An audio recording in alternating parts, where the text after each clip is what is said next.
Alright guys, what's up? This is JQ Red Pill. We'll be trying to do weekly VOD reviews from here on out, and we'll get them out to you so y'all can watch them.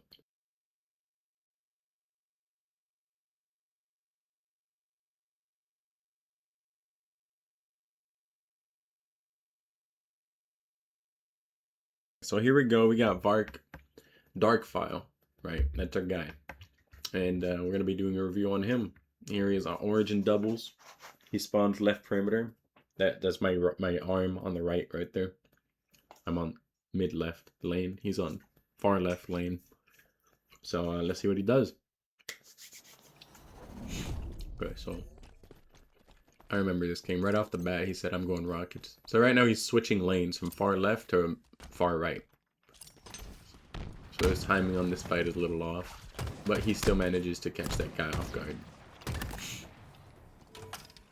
Alright, gets Rockets. So he's going back a little bit. And then it looks like he's aware of like the spawn timing. Although at this point, he should be pushing like blue elbow, maybe even into blue. Okay,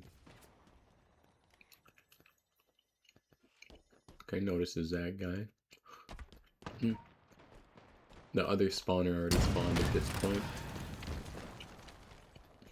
So I think first thing I would notice, or first thing I would say, ooh, that rocket was a little close, is that you want to be like a little bit more aware of the timing of when somebody spawns in.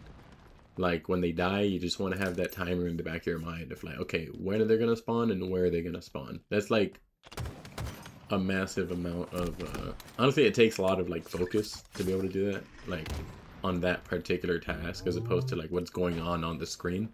But you still want to always do that first, and like really honestly, what's going on the screen should be like secondary to that. Because if you don't really, you know what I'm saying, like if you don't know where they're gonna spawn, then you're basically playing blind as far as like information, you know what I'm saying? There's a lot of like deductions that you can make in this game, and you want to make sure you always that's like crossing your T's and dotting your I's, you know what I'm saying, before even like doing the act of playing the game. Nice. Okay, we're pushing perimeter, and then you know that I'm fighting the other guy because of the ping.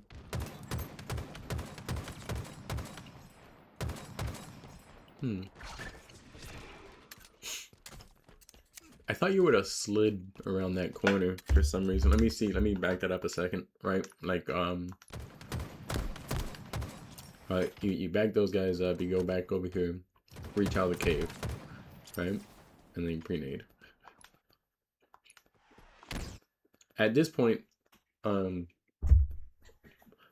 you're doing like ring around the rosy around this little cave column thing, which is fine, right? Like you're going this way.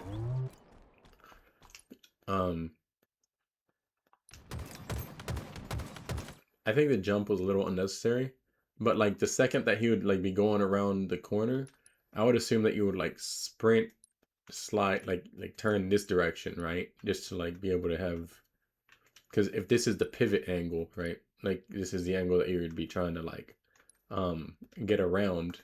If he gets around the angle, the perpendicular to that is like that, right? So you would like turn, sprint, slide, turn again, jump, and then, you know, just go for the shot. That's how I would assume that would go. Anything like going towards the angle would make it a little like it would take longer to get around the corner than just going like this way. See what I'm saying? So that's a concept that not a lot of people really know about, to be like pivot angles, but it's an important one, because then, you know, you can control for the timing of peaks and re-peaks around edges like that. I'd say try not to jump as much. Like right here, check this out. Talking about like peak firing. This is something that people. Yeah, I remember we talked about peak firing. Peak firing is basically like if you just take this gunfight around this angle and just like peek in, shoot, peek back out, or other way around, peek out, peek in. You know what I mean? And then you just keep trying to do this. Now, of course, you know, they could bounce a nade and you're right here, but at least like until something like that happens, Um, this is also something you want to be able to do even if you're not like fighting, right? Like let's say you don't know the guy's there, right? You probably don't even know he's there right now because who knows.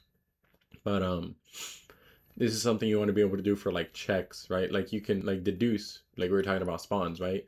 Like if I'm over there and you're pushing in here, you can kind of deduce they might spawn in red base. So before like swinging around the corner, right? Swinging around the edge, you want to like do a quick check. So that, boom, that's how you check the spawn, right? That you would check that spawn and then peek back in, and then decide what to do about that fight with with the new information that you have, right? Yeah, something Counter Strike players do a lot is just like frame checks. They just like as quickly as possible, like to the point where they don't even they try not to even use their eyes to focus on the thing that they might see, because then it would hook their eyes, right? Like let's say that's a quick motion, but like if I was doing it in real game, I would do this and then I would see that and my eye would be like caught and I'd be kind of distracted for like a split second. So I would hesitate before peeking back in, and that amount of hesitation is enough to get like sniped, right? Let's if someone is like looking at this angle with snipe. So you really want to be use frame checking um before swinging around corners. If it's not like every time you want to do it, but it's something that you might want to get used to doing, especially because it also leads to like the ability to peek fire. Like let's say you frame check, and then you notice someone and you're like, I could re-peek and hit that, and then you re-peek and re-peek and re-peek, or even just re-peek once and like take the fight and see where it goes. Always have the exit ready. So this is the exit. You know what I mean? Or like you could jump down here, whatever.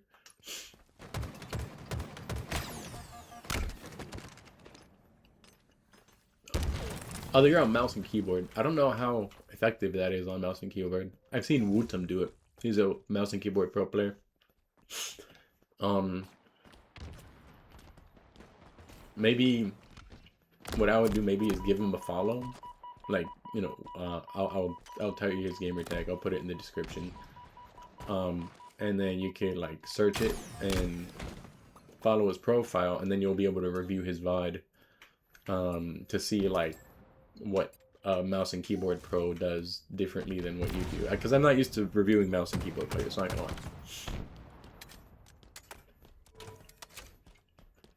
I like that you get sniped.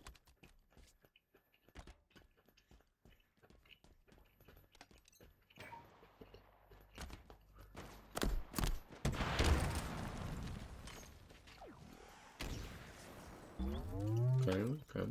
So you know where they both are, sort of. Ooh, this drop is, it puts you in super vulnerable spot. Because the previous guy, you saw him right here, and you didn't see him running the red base. So he could still be in, like, blue cave. And the second you drop, you're pretty much screwed. Because, like, I'm still, like, all the way down there. I like the aggression, though. And you ended up, murdering him. So that was nice. That was kind of a crazy sequence, if I remember it. Like, from my POV.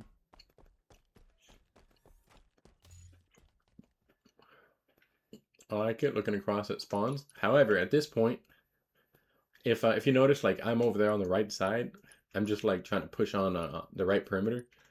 What I think you should be doing, instead of looking through mid, is pushing left perimeter. Because you would go over here, left cave, and then check this out, right? Boom.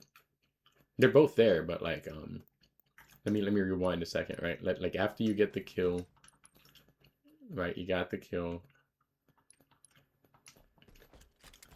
And I think either you picked up a sniper or you had it. Yeah, you already had it.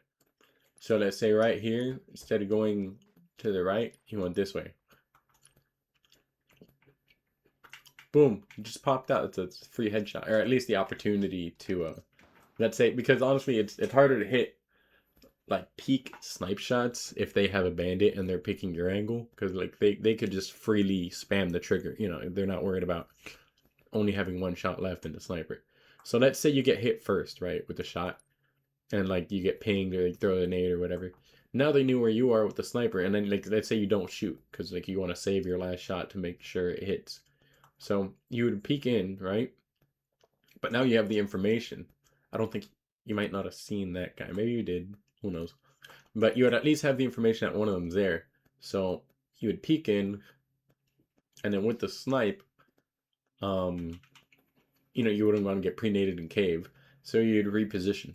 But now you have the information that he's there, and then you would reposition like over here or something. You know what I mean? Or if you want to be like super fucking risky, try to like slide this way and push up the perimeter. But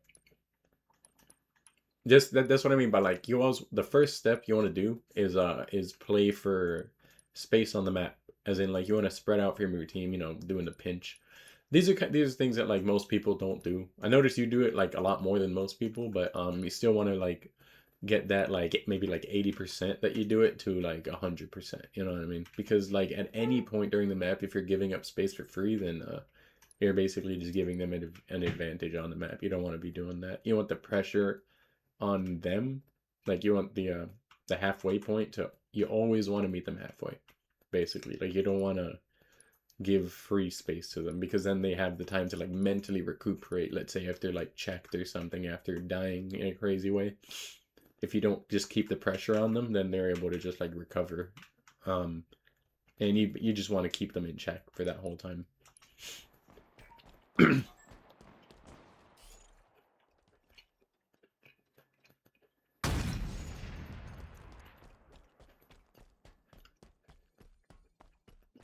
Okay.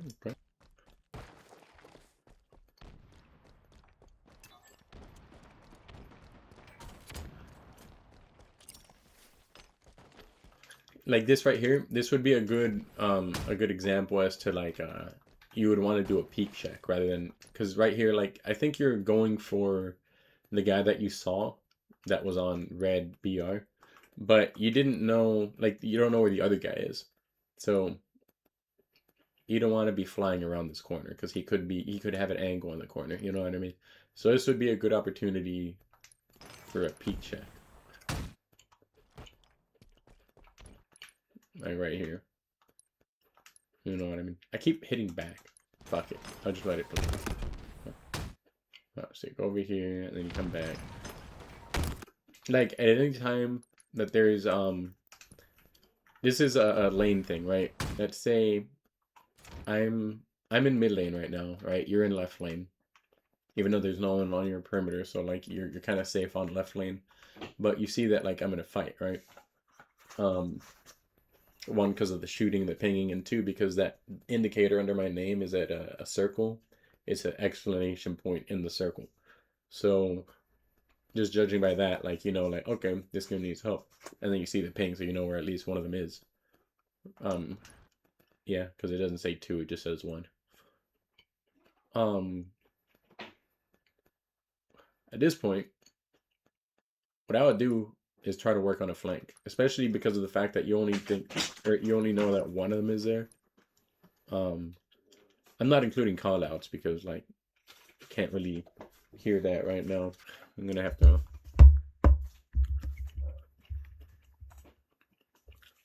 continue this in a second.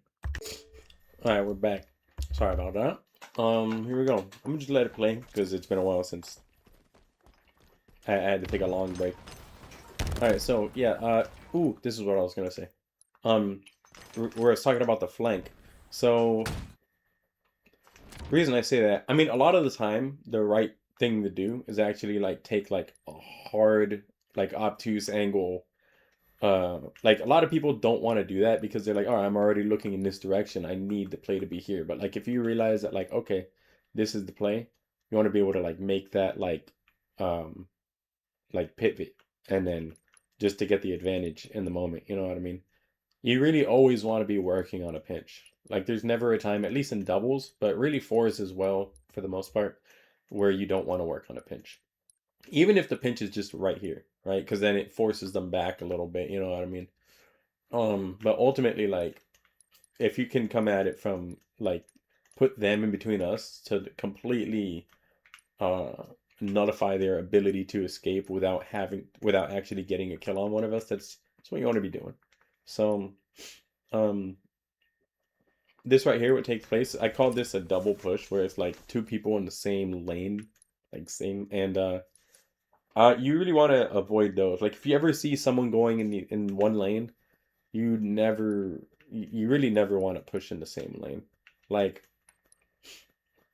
because like for instance, like if they throw a nade, right? All of a sudden that nade, boom, both of us are weak from one nade, and it's not a scenario you ever want to be in.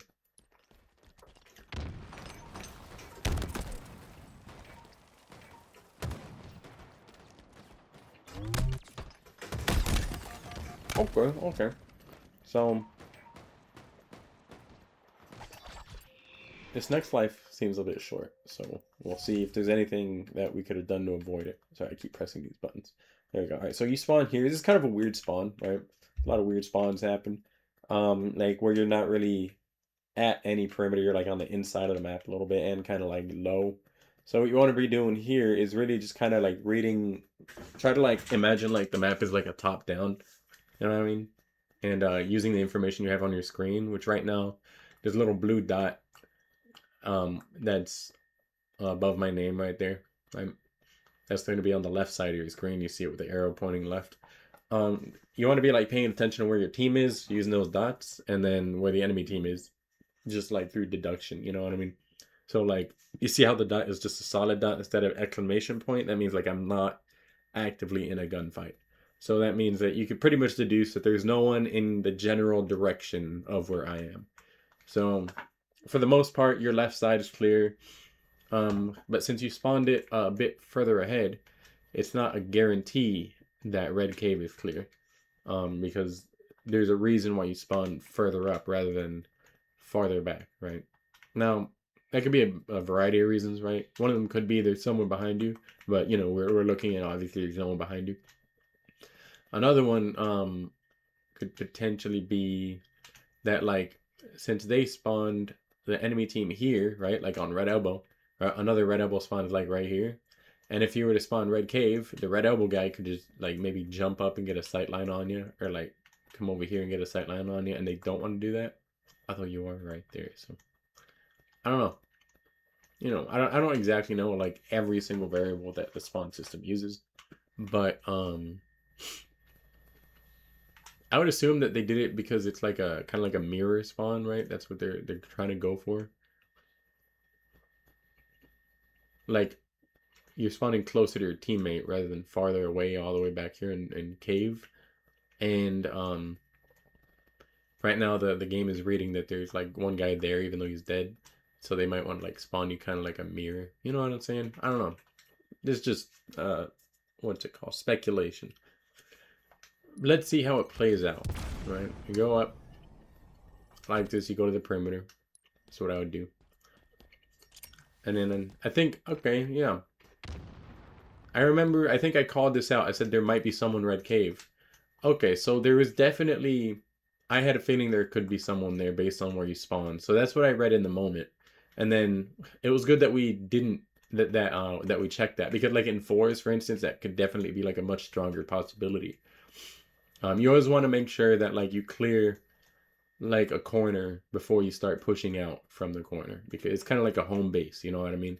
If you spawn further up, you don't really have a home base. So you want to like go to a corner and then work out from there to one or the other side. That being said, right, I'd be pushing over here rather than up snipe. It's because it's farther perimeter and you can like come up to the pyramid, get height advantage, maybe like take cover here, right? Maybe even come back here. Even these are slippery. I fall off these all the time. So just like right up here is a good place to be, right? You could make sure they're not trying to do this on the opposite side. Damn it! I just restarted the whole game. Where were you? You were right here. Okay, so we clear the cave. Oof. And then, yeah. Unfortunately, ran into two of them right there.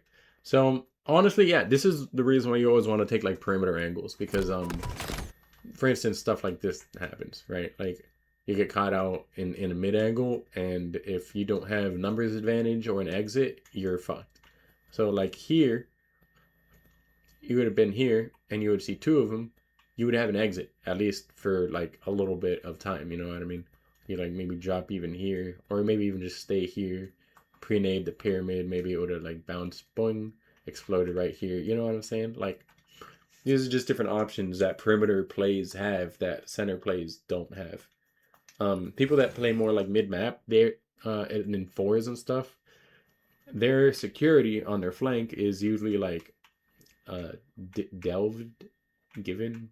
I don't know what word I'm looking for. They're reliant on a perimeter player to make sure that their perimeter is clear so that they could push up mid.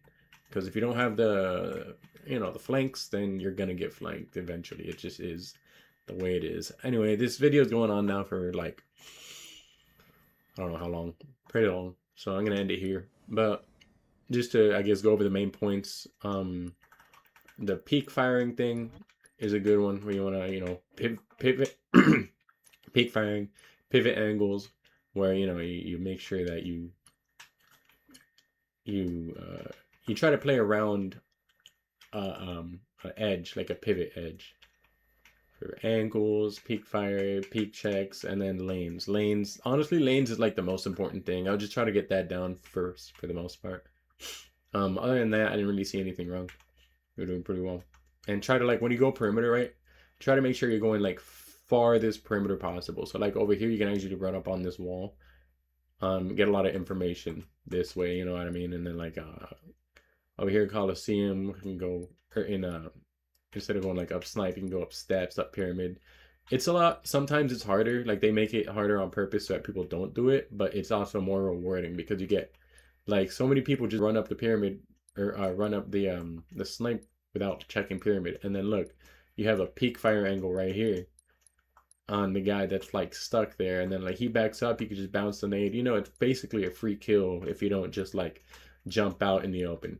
So this is something you want to kind of like familiarize yourself with, like on every map, is what exactly is the most possible perimeter angle. Like for instance, like here on top rockets, right?